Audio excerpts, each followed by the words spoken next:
I'm David. I'm 40 years old, and my own parents told me there was no room for me and my two sons at Christmas, yet there was space for my brother's colleague and her dog. Before I tell you how a single photo of an $18,000 car I bought them led, 237 missed calls and my father showing up breathless on my doorstep. Let me know where you're watching from in the comments below. It all began with a phone call, as these things often do. It was a Tuesday night in early December, the kind of night where the cold seemed to seep right through the walls.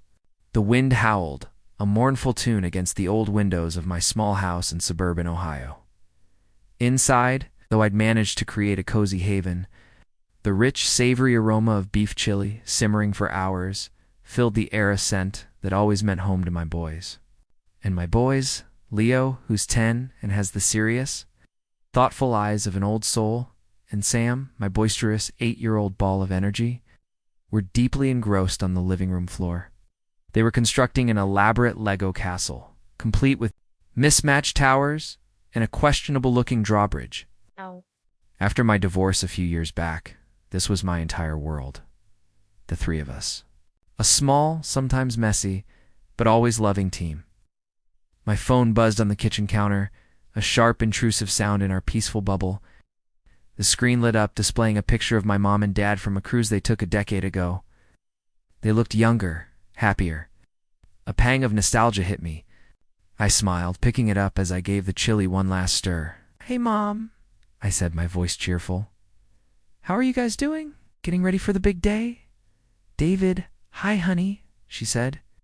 Her voice had that specific, overly bright tone of brittle. Cheerfulness I'd come to recognize as the prelude to bad news. It was the vocal equivalent of walking on eggshells. "Listen, about Christmas, ... I froze. The heavy wooden spoon paused mid-stir. "Yeah, what about it?" The boys can hardly wait. Leo's got the whole road trip mapped out in his notebook, down to the minute. He's even scheduled bathroom breaks. I chuckled, hoping to lighten the mood I sensed was coming. There was a pregnant pause. In the background, I could hear the faint, rumbling murmur of my dad's voice, coaching her probably.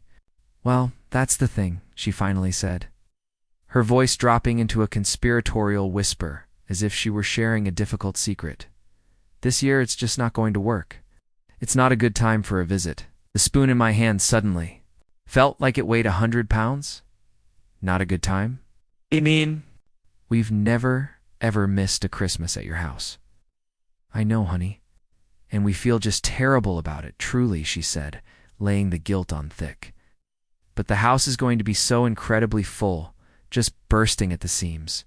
It's going to be chaotic with your brother James and his wife Jessica coming, and they might be bringing a friend from James's office.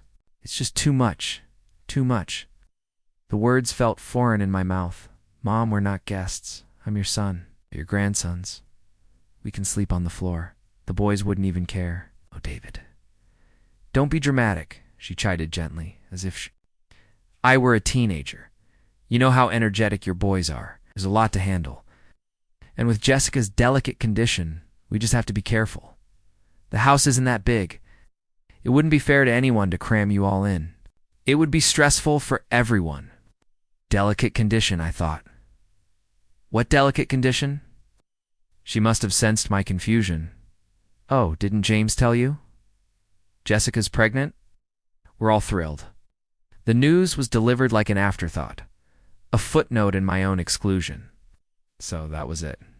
A new grandchild was on the way, and the old ones were already being shuffled out of the picture.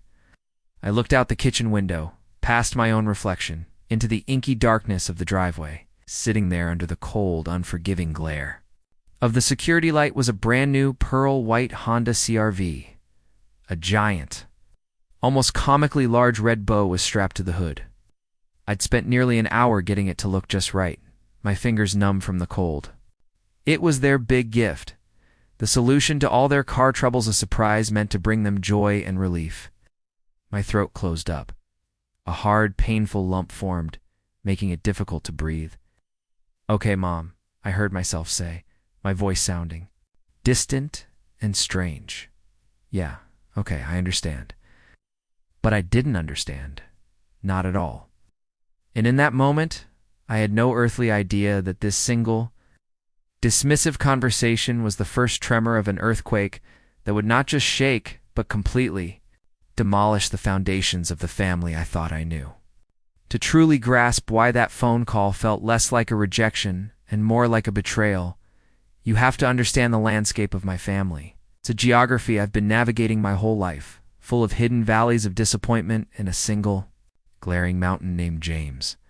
From a distance, we were a postcard or hardworking Midwestern family. But up close, you'd see the picture was always tilted, angled to catch my younger brother in the best possible light. James was the golden child, born with a gravitational pull that drew all parental pride and attention into his orbit. He was the one who got the academic scholarships without seeming to try, the one who went to a prestigious university out of state, the one who married Jessica, a woman whose family had old money and a summer home. He worked in finance, a vague, important-sounding job that involved suits and stock portfolios. He was the sun, a dazzling success story, and I was the moon reliable, constant, always there in the background, but my light was just a reflection. Of his, my primary role was to be the responsible one, the steady one, the one who stayed behind. I lived just an hour's drive from my parents, not a 4-hour flight. This proximity made me the designated first responder for the mundane crises of their lives. When my dad's computer got a virus from clicking on a suspicious email, it was my weekend that got torched. When a pipe burst under their kitchen sink on a Wednesday night, it was me, after a 10-hour shift, who was on my hands and knees with a wrench and a bucket. When my mom needed a ride to a colonoscopy, I was the one who took a day off work. Then there was the money. It was never a direct ask. It was always a subtle dance of hints and sighs. "Oh, the electric bill is just shocking this month," my mother would say over the phone, and I knew that was my cue. "Don't worry, Mom. I'll take care of it," I'd say, logging into my online banking. These were always loans, a quiet fiction. We all agreed to maintain, even though we all knew the money was never coming back. The favoritism wasn't just about my utility. It was woven into the fabric of our history. I remember my high school graduation. I wasn't a star student like James, but I'd worked hard for my diploma. My party was a small affair in the backyard with a few burgers and a sheet cake. 2 years later, when James graduated as valedictorian, my parents rented out a hall. Hired a caterer. My dad gave a long, tearful speech about James's limitless potential. For my graduation, he clapped me on the back and said, "Well done, son. Now you can get a good job." My best friend, Mark, was my only outlet, the only person who saw the full, unvarnished picture. We'd been friends since we were kids, and he had a ringside seat to the David and James show for decades. He was a straight shooter, a quality that was both infuriating and essential. It's a classic scapegoat and golden child dynamic, man. He told me once as we were working on the engine of his old pickup truck. They need you to be the responsible, slightly disappointing one, so they can feel even better about James being the shining star. You're a supporting character in your own family's story. His words stung because they were true. I was telling him about my last visit to my parents' house just a month or so before the infamous Christmas phone call. I had driven down on a Saturday because my dad said the Wi-Fi router I'd bought and installed for them was on the end. Fritz, I got there, and it turned out he just unplugged it to plug in a new reading lamp his book club had given him. It took me less than 5 minutes to diagnose and fix the problem.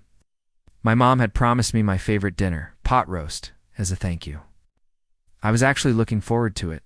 I'd been working a lot of overtime, and the thought of a home-cooked meal I didn't have to make myself felt like a luxury. Around 4 p.m., her phone rang. Her entire face lit up in a way I hadn't seen all day.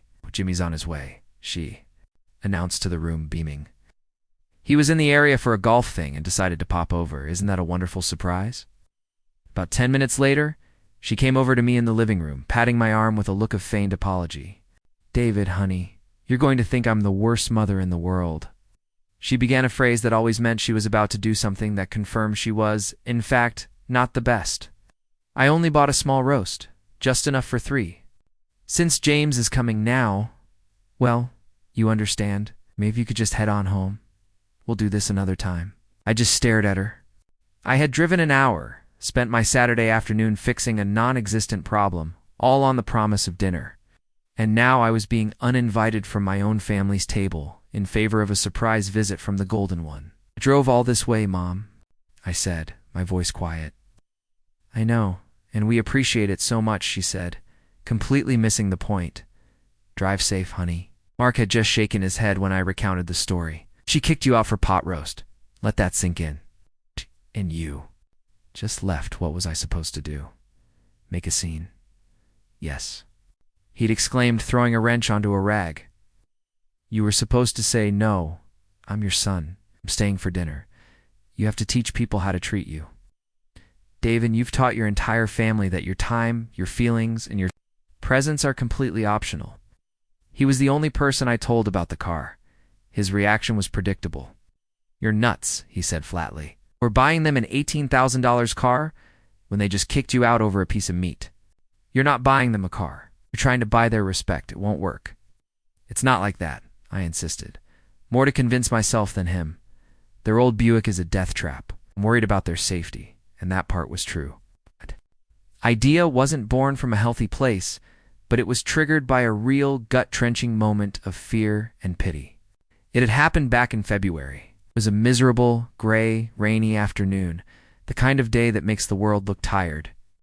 I was on my way home from the plant, wipers slapping a frantic rhythm, when I saw a familiar, stooped figure on the shoulder of the highway. It was my dad, about a half-mile back. I could see their ancient, boat-sized Buick, steam pouring from under the hood like a dying dragon. I pulled over so fast my tires screeched on the wet pavement. "What on earth are you doing? Get in." He slid into the passenger seat, bringing a wave of cold air and the smell of rain with him. He was soaked through, and he looked small, defeated. That was the only word for it. My dad had always been a big, barrel-chested man, full of proud pronouncements and unwavering opinions. But in that moment, he just looked like a sad old man. His shoulders were slumped. His face, usually ruddy, was pale. His hands, which I'd always seen as so strong, were trembling slightly in his lap. "The mechanic called an hour ago," he mumbled, staring out at the rain-streaked windshield. "Said the engine block is cracked. It would cost more to fix it than the car's ever been worth. He said to just junk it." He sighed, a ragged, empty sound. "I don't know what we're going to do, David. We can't afford a new car. Not on our pension." Seeing my father, the patriarch, the man who was supposed to have all the answers, look so utterly helpless and ashamed, it broke something deep inside me. He was ashamed that his car had died, ashamed that he was walking home in the rain, ashamed that he had to be rescued, and I knew in that instant what I had to do. The idea, bold and crazy, bloomed in my mind, fully formed. I was going to fix this. I was going to erase that look of defeat from his face. I was going to buy them a car, a good one, a reliable one. A car that would make my dad stand up straight again. A grand gesture so undeniable that it would finally force them to see my worth. So my obsession began. I became a man on a mission. I told my supervisor at the plant to put my name down for every single overtime shift available. Nights, weekends, holidays, I didn't care. The exhaustion was a dull roar in the background of my life. I started a side business, printing up cheap flyers that said Dave's handyman services. I spent my Saturdays mowing overgrown lawns and my Sundays fixing leaky faucets and replacing broken garbage disposals. I learned more about plumbing from YouTube videos than I ever thought possible. My life shrank, my boys, and the relentless pursuit of the project, the name I gave the secret savings account I opened. I started packing my own lunches, eating cheap sandwiches in my car between jobs. I canceled my cable subscription and my gym membership. The boys wanted to go to the movies, and I had to tell them, "Not this month, guys. Dad's on a budget." The guilt was a sharp pang, but I told myself it was for a greater good. This sacrifice would benefit them in the end by securing my place, and therefore their place in the family. After my divorce, every penny had been precious. The legal fees and the cost of setting up a new household had wiped me out. I had primary custody of Leo and Sam, a responsibility I cherished, but it meant my financial margin for error was razor thin. So this project wasn't just an inconvenience. It was a massive gamble with my own stability. Finally, in late November, after 10 months of grinding, I had it. I walked into the Honda dealership with a cashier's check in my pocket. I found the perfect car, a certified pre-owned CRV. It was safe. It was practical. It smelled new. The sticker price was $18,450. I'd like to put down a $5,000 deposit. I told the salesman, a young guy named Kevin. His eyebrows shot up. "That's a heck of a down payment, sir. It's a Christmas present," I said, a grin I couldn't contain spreading across my face. In that moment, I felt like a king. I felt powerful. Signed the financing agreement for the rest of the amount. The monthly payment would be a stretch, but I'd manage. The thought of my dad's face, of my mom's surprise, was all the fuel I needed. I arranged to pick it up a week before Christmas to hide it at my house for the big reveal. So when I hung up the phone with my mother after her no room at the inn speech, it wasn't just a car sitting in my driveway. It was 10 months of my life. It was skipped movies with my kids. It was aching muscles and sleepless nights. It was a tangible pearl-white symbol of my love, my effort, my hope. And they had just tossed it aside, sight unseen, for a poodle named Sparky. Mark's voice echoed in my head. "You're trying to buy their respect." He was right.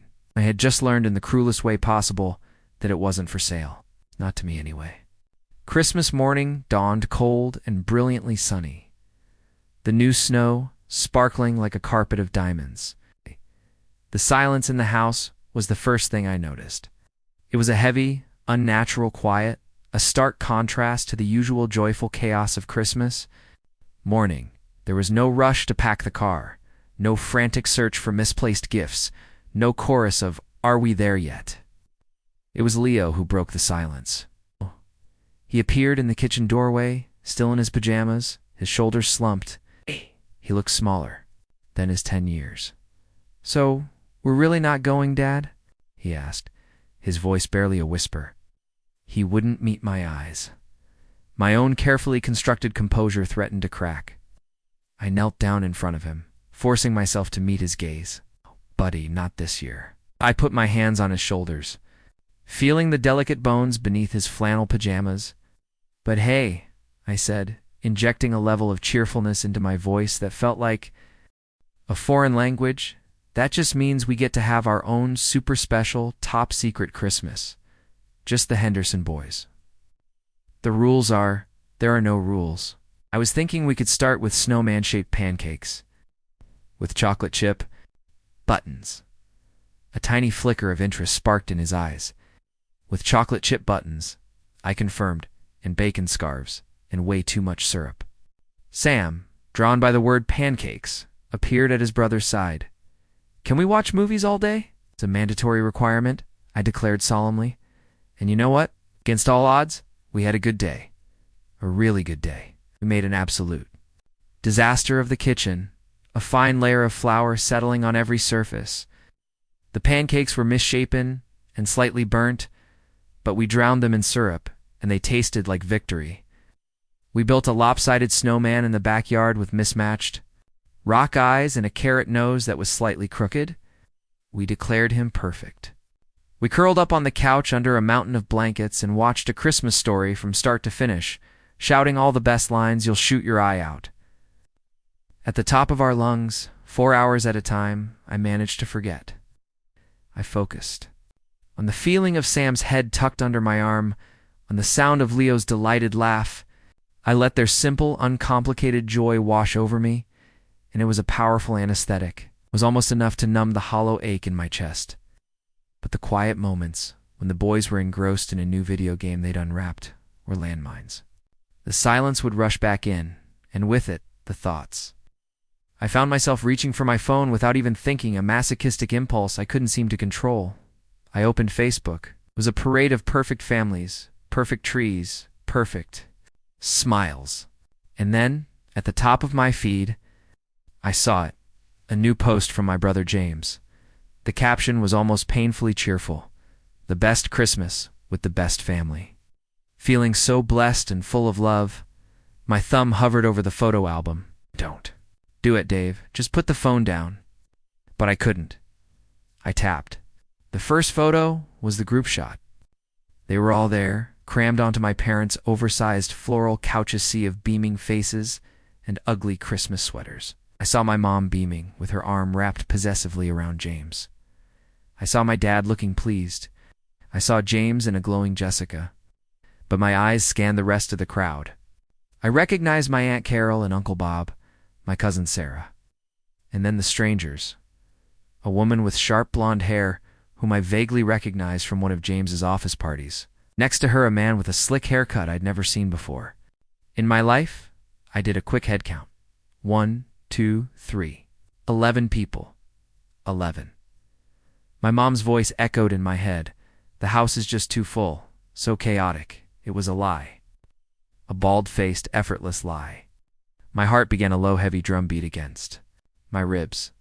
A cold dread washed over me. I kept swiping. The next photo was of the dining room table. It was beautifully set, laden with a massive turkey, countless side dishes, and my mother's famous pecan pie. Every single chair was filled. Laughter caught. In motion, swipe a picture of them opening gifts. The floor around the tree was a mountain of discarded wrapping paper and boxes. James was holding up a ridiculously expensive-looking watch. Jessica was cradling a designer handbag. My parents were unwrapping a gift basket filled with artisanal cheeses and wine. Swipe. This one was a candid. My dad was laughing, head thrown back, as a small, fluffy white poodle leaped up, trying to lick his face. And the woman I recognized, James's colleague, was laughing beside him. Chloe. That was her name. I remembered it now. Swipe. And there it was. The photo that shattered the last remaining shard of my denial. It was a close-up of the fireplace mantel, decorated with pine boughs and twinkling lights. Hanging from the hooks were the familiar, needle-pointed stockings my grandmother had made years ago.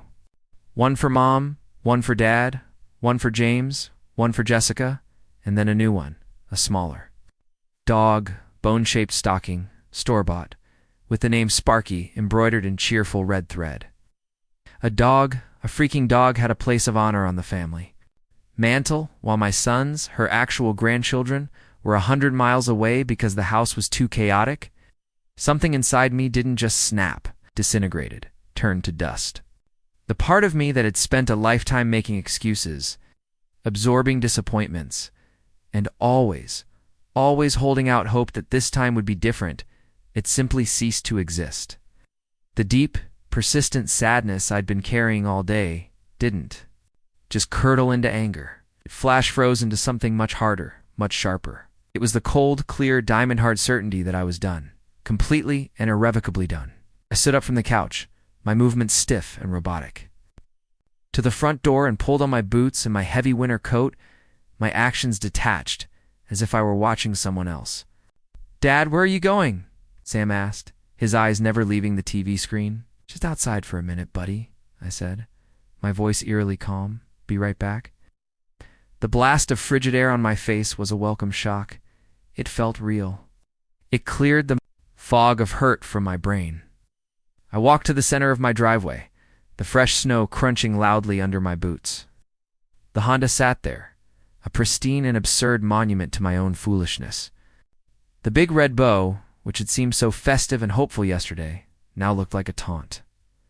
I pulled my phone from my pocket. There was no internal debate. There was no hesitation. There was only a cold, swift, and certain purpose. I framed the shot, the whole car, the stupid bow, the backdrop of my modest, loving home. It was a picture that didn't just say gift. It screamed sacrifice. Screamed, "Look what you threw away." I opened my messaging app. I tapped on the conversation with Mom. I attached the photo, and I hit send. No words, no explanation, just the image hanging there in the digital space. Between USA's silent declaration of war, I went back inside. Took off my coat and boots, moving with the same deliberate calm. I sat down on the couch right between my two boys and wrapped an arm around each of them, pulling them into my orbit. They leaned against me without a second thought, their warmth a fragile shield against the cold storm I had just unleashed. stared at the TV, at the bright, meaningless colors, and I waited. It didn't take long, less than 10 minutes. My phone, sitting on the coffee table, began to vibrate. A frantic, desperate buzzing against the wood. The screen lit up. "Mom?" I let it buzz. Leo looked up at me, his brow furrowed. "Dad, your phone." "It's okay," I said, my voice perfectly level. "I'll get it later." The buzzing stopped, and for a blissful second, there was silence. Then it started again, and again, and again. It was a relentless, hysterical assault. Buzz, silence, buzz, silence. It was the sound of panic. The sound of someone who had just realized they'd made a catastrophic mistake. I started counting the missed call notifications as they popped up on the screen. 10, 15, 25. It was my mother, the woman who couldn't find time for a single phone call to wish her grandsons a Merry Christmas. Now blowing up my phone with the desperate energy of a telemarketer. The sheer, breathtaking hypocrisy of it was almost funny. When the call counter hit 37, it finally stopped. A profound, heavy silence descended on the room once more, broken only by the tiny sounds of the video game. A strange sense of serenity washed over me. I had pulled the pin on a grenade and tossed it into the heart of my family. All I could do was wait for the shrapnel to hit. The old David was gone, and the new one was about to have a long overdue conversation with his father. An hour crept by, each minute stretching into an eternity. The initial adrenaline rush had faded, leaving behind a cold, unnerving calm. The sun had finally surrendered to the horizon, plunging the world outside into a deep blue twilight. Ow. Snow in the yard seemed to glow with a faint borrowed light. Inside, the boys were starting to wind down, their holiday excitement finally giving way to a sleepy exhaustion. They were bickering quietly over whose turn it was to use the game. Controller, familiar, comforting sound. I was just about to suggest that pizza, a movie, and pajamas were in order when I heard it. The sound of a car engine being cut abruptly, car door slamming shut, the sound sharp and violent in the winter stillness. It was too aggressive to be a neighbor returning home. I didn't move from the couch. I just sat there, listening, my entire body a coiled spring of anticipation. Heavy, frantic footsteps crunched on the snow-covered walkway. Too fast, too clumsy. Then a series of hard, rapid knocks on the front door. Bam. Bam, bam, bam. It wasn't a polite knock. It was a summons, an alarm. Leo and Sam fell silent. There. Argument forgotten. They both looked at me, their eyes wide and questioning in the dim light of the living room. "Who's that, Dad?" Sam whispered, a hint of fear in his voice. "It's okay, guys. I get it," I said, my voice a mask of calm that I didn't feel. My heart had started a slow, heavy march in my chest, a drummer setting the pace for a battle. "You guys keep playing. It's probably just a package delivery." It was a weak lie, and we all knew it. I stood up, and before I walked to the door, I did something deliberate. I walked over to the small wooden desk in the corner, the one cluttered with bills and school permission slips. The folder from the Honda dealership was right where I had left it. I opened it and took out the key documents, the bill of sale showing the full, shocking price, and the financing agreement with the $5,000 deposit line item clearly visible. I didn't hide them, spread them out on the surface of the desk like a lawyer presenting evidence to a jury. They were a silent testament to the story I was about to tell. Then, and only then, did I go to the door. I took a deep, steadying breath, turned the deadbolt, and pulled it open. My father stood on the porch, a frantic silhouette against the fading purple sky. He was panting, his chest heaving as if he'd run a marathon.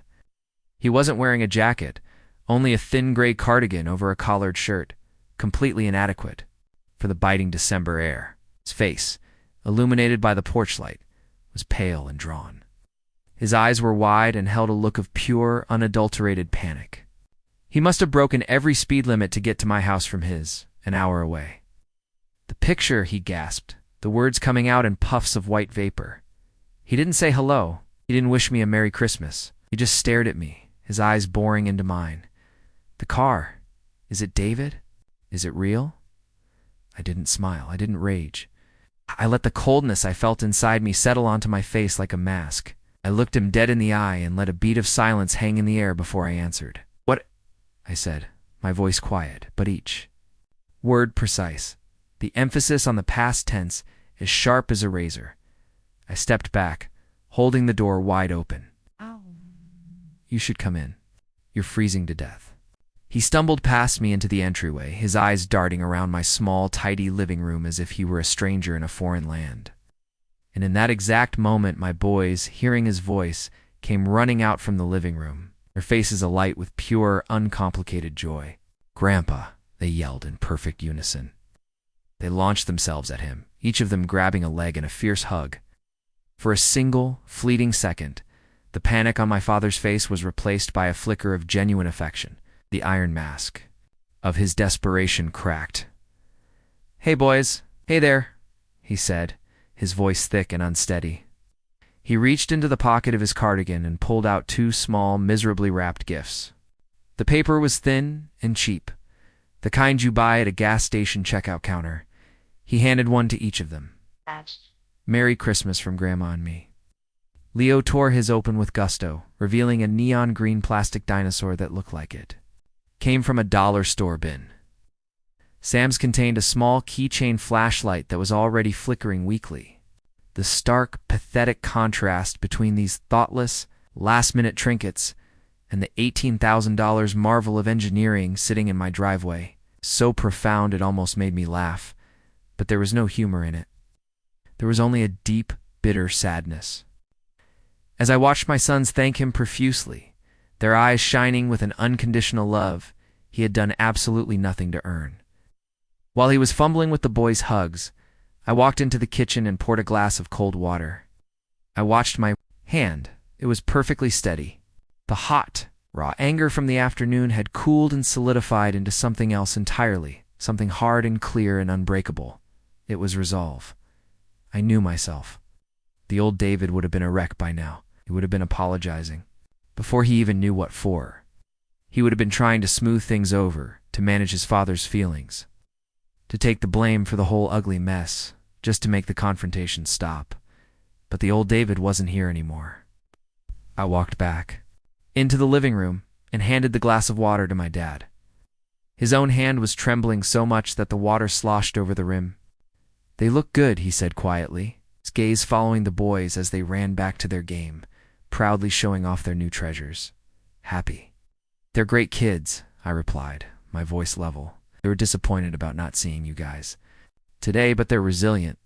He flinched at the direct hit. He finally, reluctantly, dragged his eyes away from the boys and met my gaze. The unspoken question hung in the air between us, a tangible thing. He didn't know how to ask it. He didn't know what was happening. All he knew was that he had been summoned by a single cryptic photograph. And the sun, who had always been a predictable, placid lake, had suddenly become a stormy, unfathomable ocean. The silence stretched on, thick with unspoken accusations. With years of casual neglect, with the immense weight of that beautiful, useless car sitting out in my cold, dark driveway, the eye of the storm was over. The real tempest was about to begin. My father finally set the glass of water down on a coaster on the end table. His hand was still shaking. He wouldn't look at me, found a spot on my worn area rug and stared. At it intently, as if it held the key to deciphering this whole mess. "Your mother?" he began, his voice so quiet I had to strain to hear it. She's a wreck, David. She's very upset. She doesn't understand." "We don't understand that picture. After everything, it just feels so cruel." A short, sharp, humorless laugh escaped my lips. It was a brittle sound, like ice cracking. "Cruel," I repeated, my voice dripping with a disbelief that bordered on sarcasm. "You want to sit in my house on Christmas Day and talk to me about what's cruel?" I turned and walked over to the desk, where I had laid out the papers from the dealership. I picked them up, the crisp documents feeling heavy and significant in my hand. I walked back and held them out to him. He took them hesitantly, his brow furrowed in a deep, confused V. His eyes scanned the first page. The bill of sale for the Honda CR-V. I watched his eyes widen as they found the total price, $18,450. Then, his gaze fell to the second page, the financing agreement. I saw the exact moment he registered the line item. It's the one I had left in plain sight for him to see. Customer deposit, $5,000. What is this? He stammered, looking from the papers to my face and back again. That, I said, my voice low and dangerously even, is my money. Dad, that's $5,000 out of my savings account. Account that was supposed to be my emergency fund. The rest of the 13 grand was a loan that I was going to pay off. Every single month for the next 5 years, all so that you and Mom could have a safe, reliable car. Also, I would never again have to see you walking on the shoulder of a highway in the pouring rain, looking like the world had ended. I saw a flicker of shame in his eyes as the memory I'd invoked hit him with the force of a physical blow. I didn't let up. Do you have any idea what it took to save that money?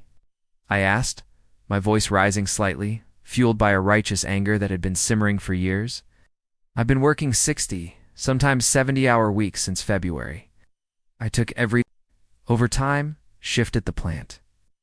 I spent my weekends, the only time I have with my own kids, mowing lawns for strangers and fixing their leaky faucets until my knuckles were raw.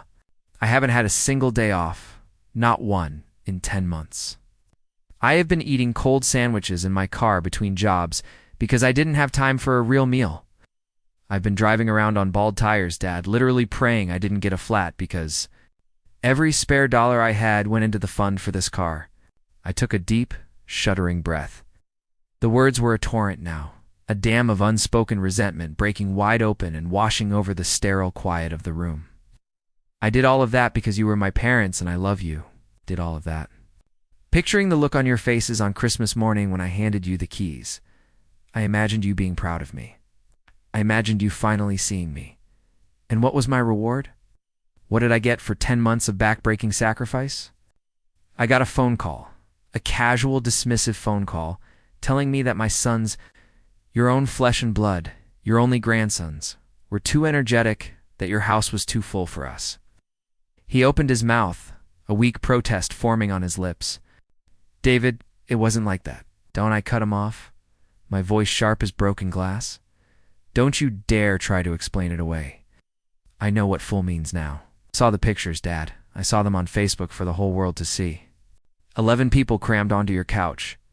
Your friends, my cousin, James's colleagues from his fancy office. Strangers, Dad. There was room for strangers.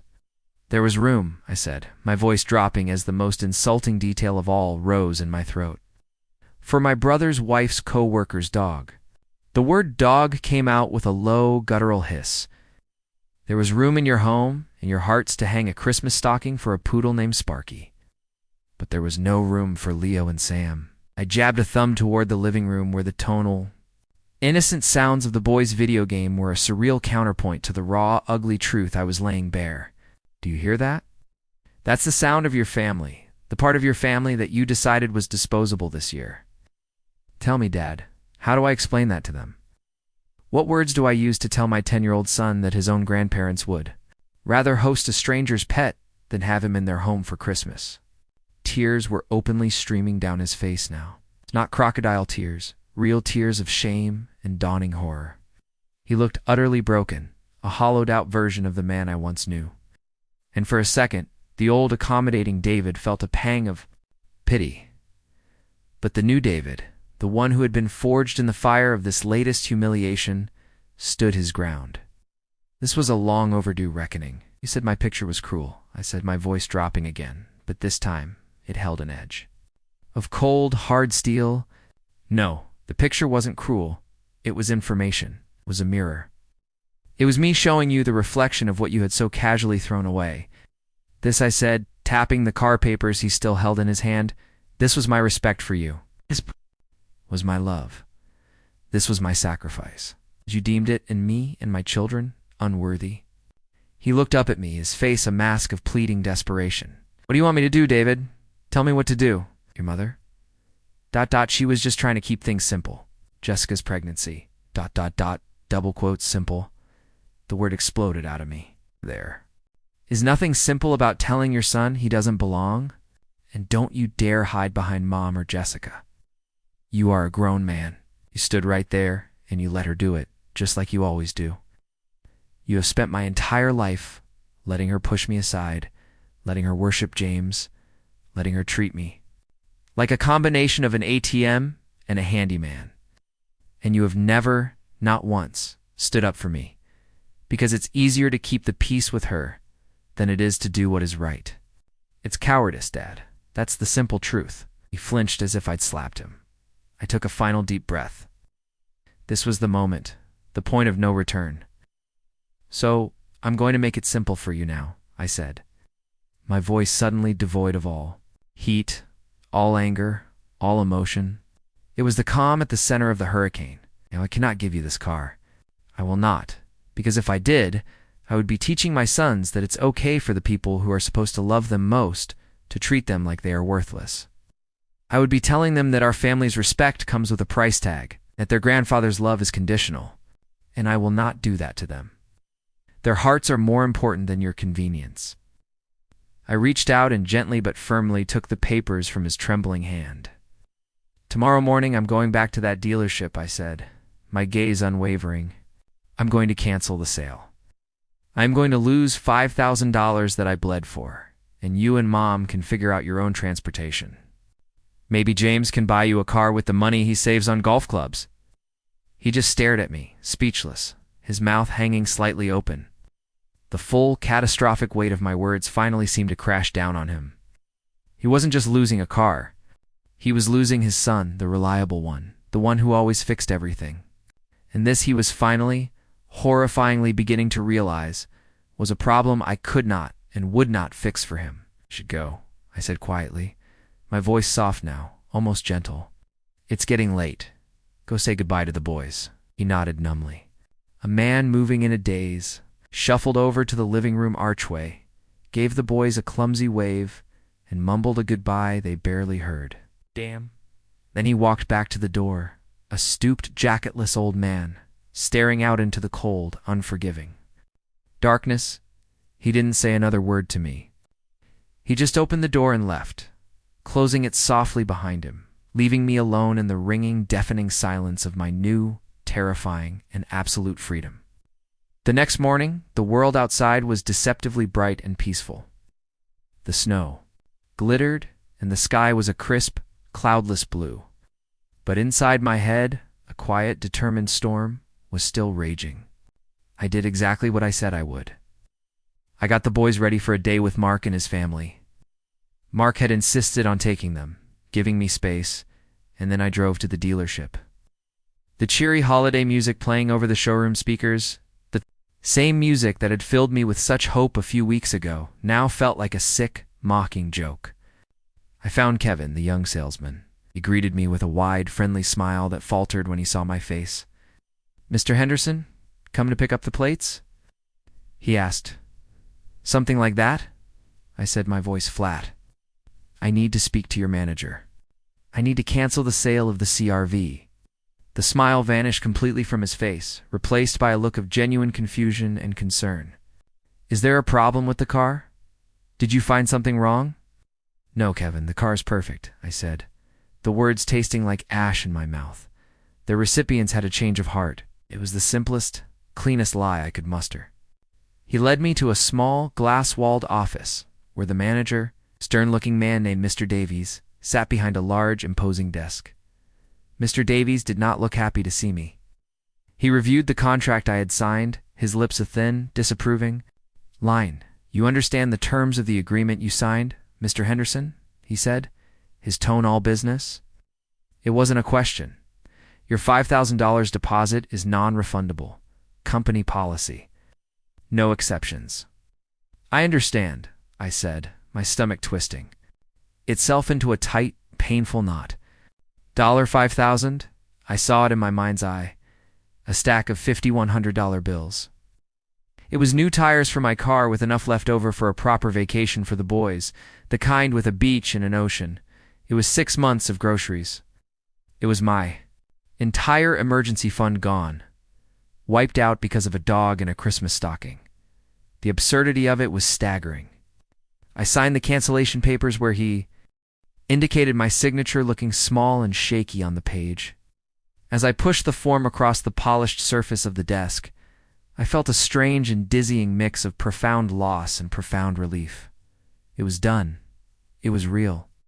I had paid an exorbitant price, but I had bought back my self-respect. As I was walking out of the showroom, feeling hollowed out and 100 years old, Kevin hurried to catch up with me. "Hey man," he said, lowering his voice and glancing back toward his manager's office. "Listen, I don't know what happened, and it's none of my business, but I'm really sorry. Remember how excited you were when you picked it out? You're a good son." That small, unexpected sliver of kindness from a total stranger almost made me break down right there on the showroom floor. "Thanks, Kevin," I mumbled, and I hurried out into the cold air before he could see the hot tears welling in my eyes. The kindness ended there. The fallout from my family was swift, brutal, and coordinated. By the time I got home, my phone, which had been blissfully silent all morning, began to buzz with a new kind of venom. It wasn't my mother this time. She had dispatched her army. The first text was from my Aunt Carol, my mother's sister, and loyal lieutenant. "David, your mother is absolutely heartbroken. I cannot believe you would be so monstrously cruel as to dangle a beautiful gift like that in front of them just to snatch it away. What has gotten into you? This isn't the boy I helped raise." I had barely finished reading it when the phone rang. It was my Uncle Bob. I let it go to voicemail. The message he left was short and full of blustering rage. "David, this is your Uncle Bob. I just got off the phone with your father. I don't know what kind of sick game you're playing, but you need to stop it. You're giving your mother a heart attack. You should be ashamed of yourself."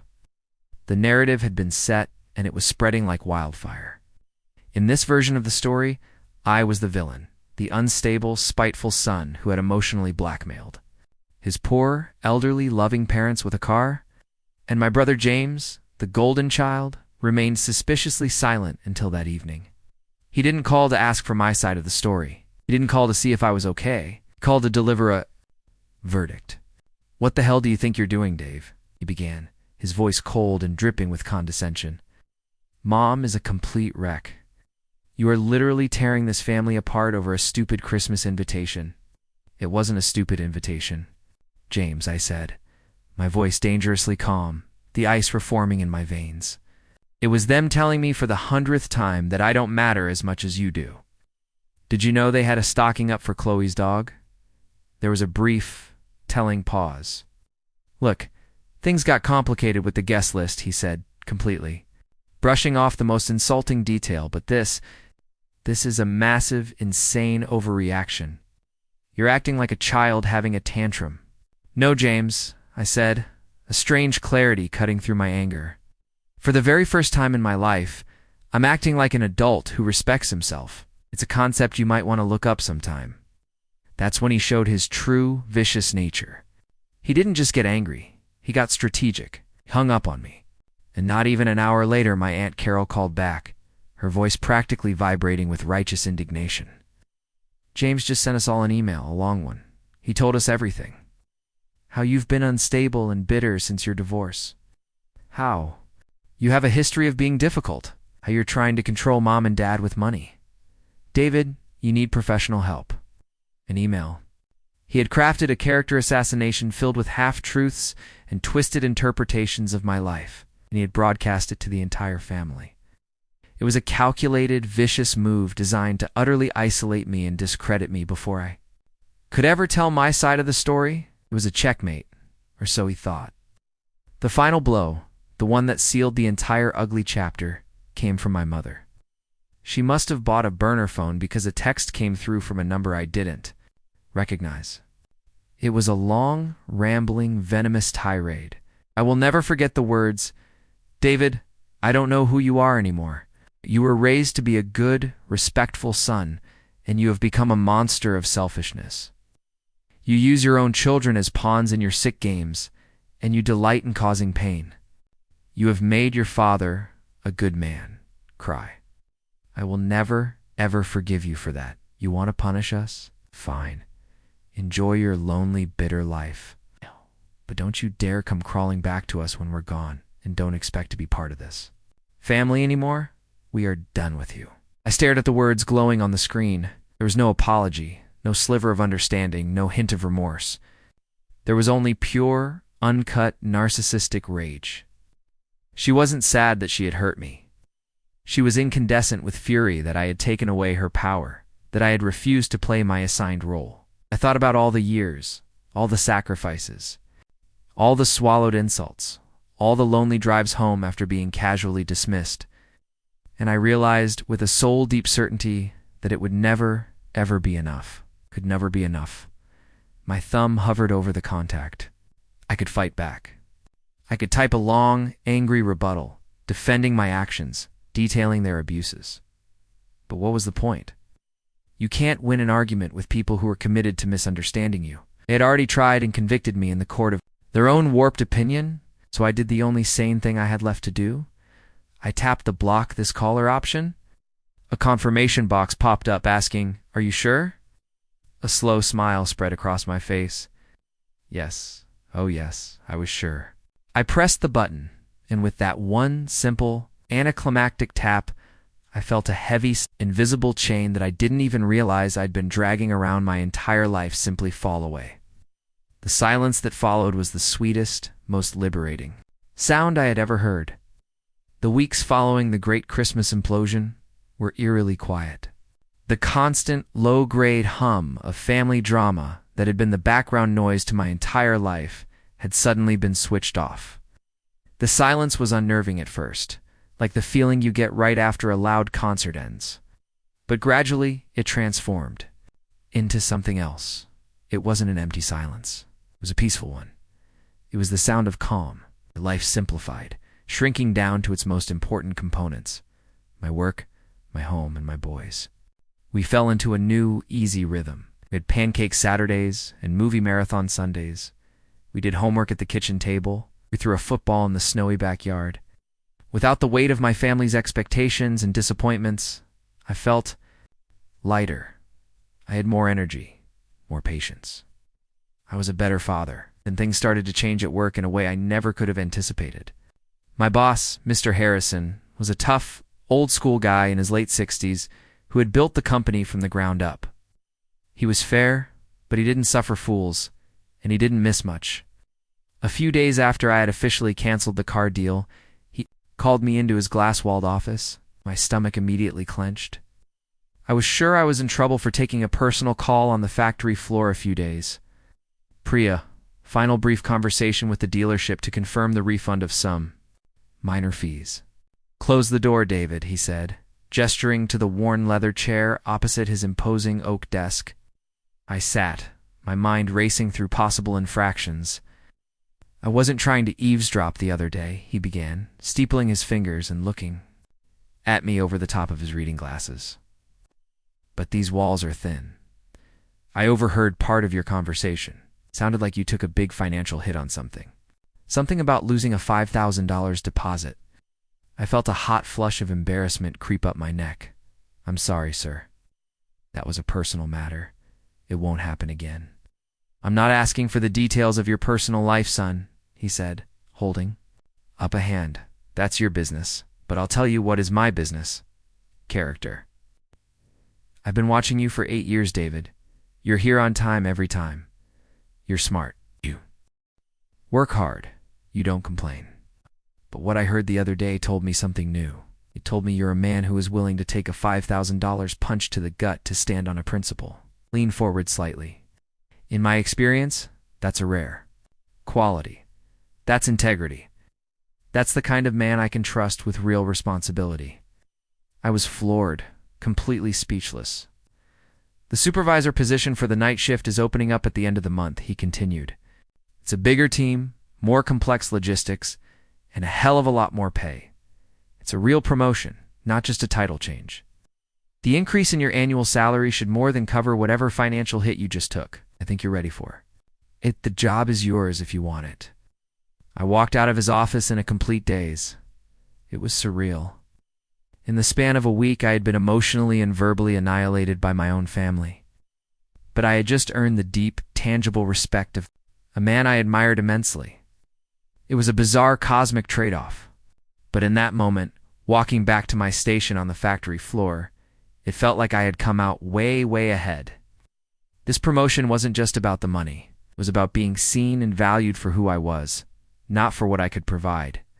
A few weeks later, on a cold New Year's Eve, my father appeared at my door again. This time, he was wearing a proper winter coat. He looked older than he had on Christmas and profoundly tired. The lines around his eyes etched deeper. He was holding a small paper grocery bag. "Can I come in for a minute?" he asked, his voice quiet. I hesitated for a long moment, then stepped aside. Mark had graciously taken the boys for a sleepover at his house, so the house was quiet. My father sat down at my small kitchen table, the very same table he had always refused to eat at during his rare visits because it was too cramped. He reached into the bag and pulled out 2 large, elaborate Lego sets, the expensive Star Wars ones that my boys had been circling in the toy catalog for months. Then he pulled out a crisp white envelope. "I know this doesn't fix anything," he said, sliding the envelope across the table toward me, "but I wanted you to have it." Inside was a cashier's check for $500. In the memo line, in his shaky handwriting, were 4 words: "For the ones who matter." "Dad, I can't take this," I said, pushing it back toward him. "Please," he said, his voice thick with an emotion I couldn't quite place. It was more than just guilt. It was defeat. "I had a fight with your mother after I left here on Christmas. The worst fight we've had in 50 years of marriage. I told her she was wrong. I told her she had pushed you away for good this time.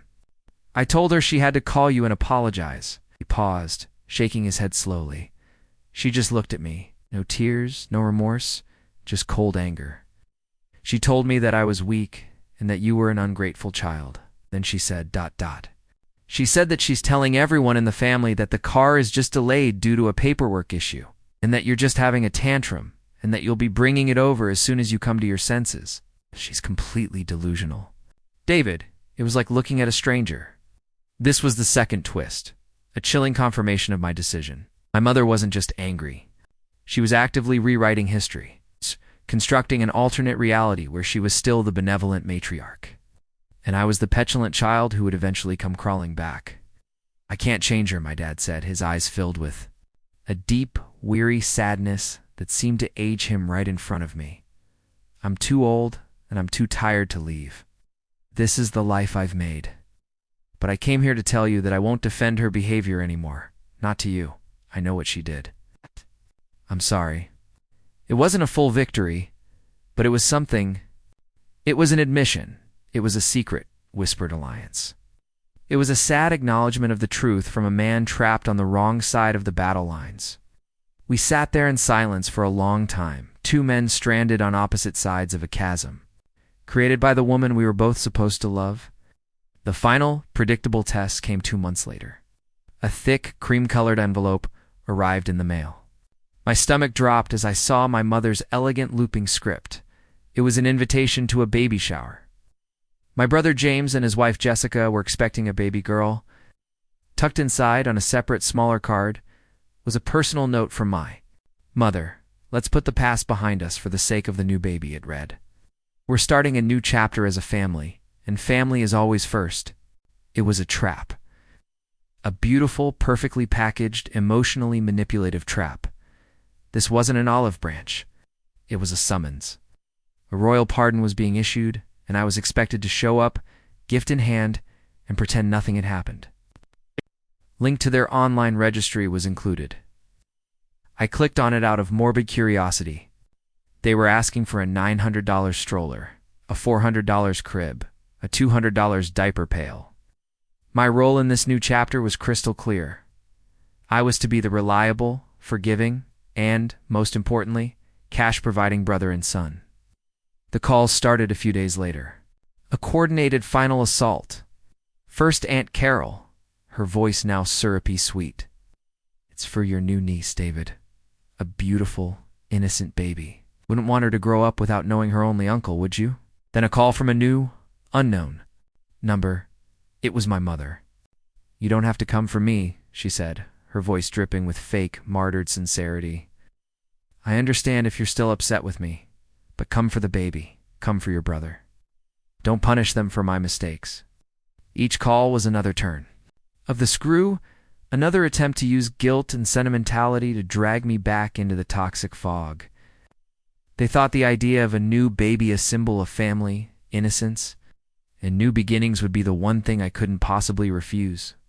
They had fundamentally miscalculated, didn't realize they weren't dealing with the old David anymore. The new David had a very different idea of what family first really meant.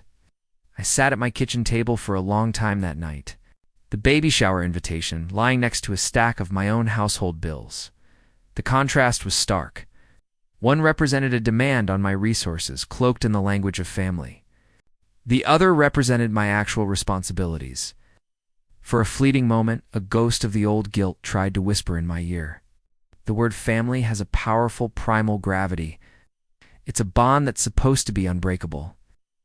I thought about this tiny unborn baby, my niece. Was it fair to her that she would never know her uncle because of the sins of her grandparents? Then I looked up from the table, through the archway into the living room. Leo and Sam were on the floor, heads bent close together, working on one of the new, complicated Lego sets their grandfather had brought. My promotion meant I didn't have to work weekends anymore, unless I wanted the overtime. I had time, I had energy, I had peace. I was present for them in a way I hadn't been for almost a year. This was my family. The one that mattered. The one that deserved my loyalty, my energy, my protection, and my resources. The invitation wasn't about a baby. It was about control. It was about them trying to reset the game board to its original configuration, to pull me back into my designated square labeled quiet, supportive, reliable, invisible David. They hadn't learned a single thing from the explosion at Christmas. They had just waited for the dust to settle before trying a new tactic. They didn't see me as a person. They saw me as a role to be filled. I remembered my mental checklist. Step 1 was returning the car. That was the public statement of my new terms.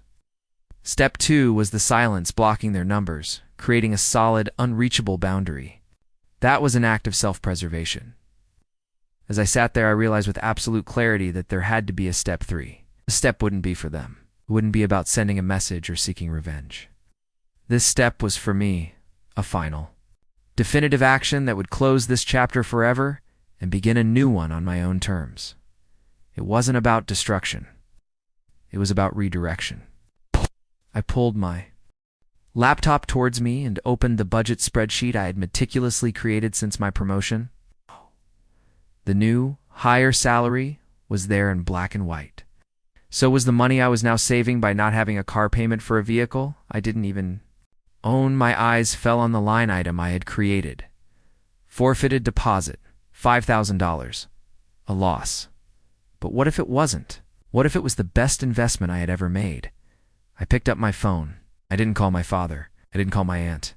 I scrolled through my contacts and found the number for Sarah, the no-nonsense financial advisor Mark had recommended to me. She picked up on the second ring. Sarah Collins. "Hi, Sarah. It's David Henderson," I said.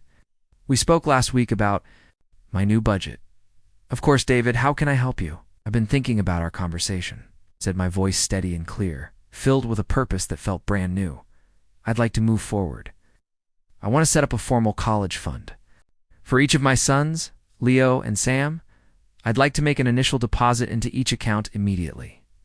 "That's a wonderful proactive step, David," she said, and I could hear the sound of her typing. "And one more thing," I continued, feeling a slow, powerful smile spread across my face. "You mentioned you work with a good estate planning lawyer.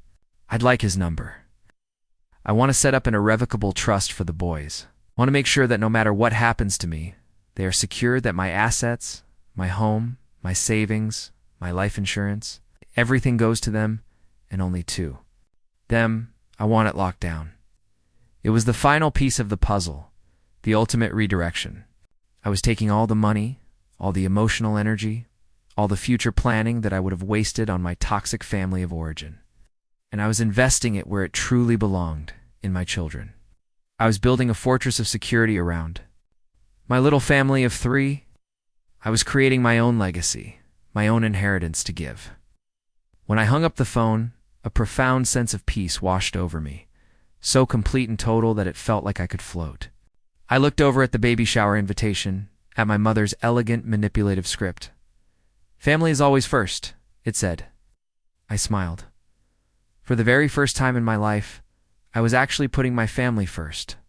My real family. I stood up from the table, picked up the invitation, walked over to the trash can, and dropped it inside. It landed with a soft, satisfying thud. I hadn't destroyed a bridge.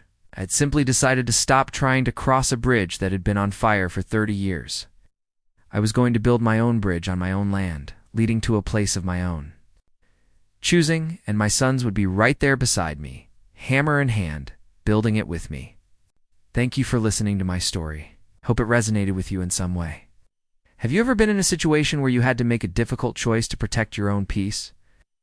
I'd be honored to read your story in the comments below. If you'd like to hear more, please consider liking this video and subscribing to the channel so you don't miss what comes next.